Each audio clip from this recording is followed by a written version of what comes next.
Taoiseach, do you recognise that disabled people are €1,400 worse off as a result of your budget and the decisions that you made? Taoiseach, can you imagine what it would be like not to be able to leave your home because you cannot afford to charge your electric wheelchair or your mobility aid? There are people in that situation now because you took away income supports and you didn't replace them. And yes, of course, income supports should be permanent and not once off. No disagreement on that.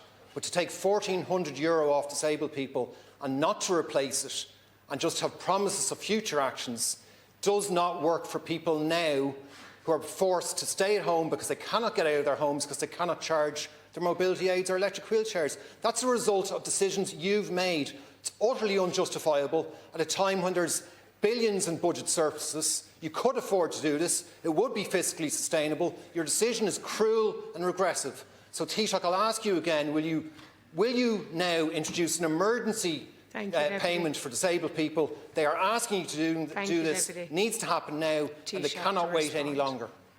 We're not restoring once-off payments across the board. We're not going to do that, but we are going to continue to support right through every area of government supports for people with disabilities. And we're going to implement the new strategy, which was agreed with advocates and with organisations that are advocating for people with disabilities.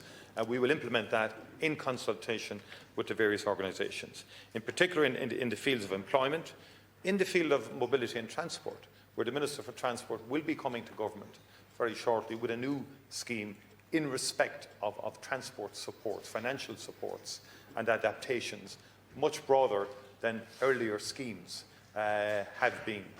So we're working in every single department to improve the situation for people with disabilities, and particularly in the areas of education, employment and health. And already measures have been introduced in this budget which facilitates that. And the carers allowance, broadening the disregard, the income disregards, one of the most significant sort of measures this year in the budget compared to previous budgets, and that will continue. And we're going to do it in a sustained and consistent way that will be permanently embedded in the public expenditure system.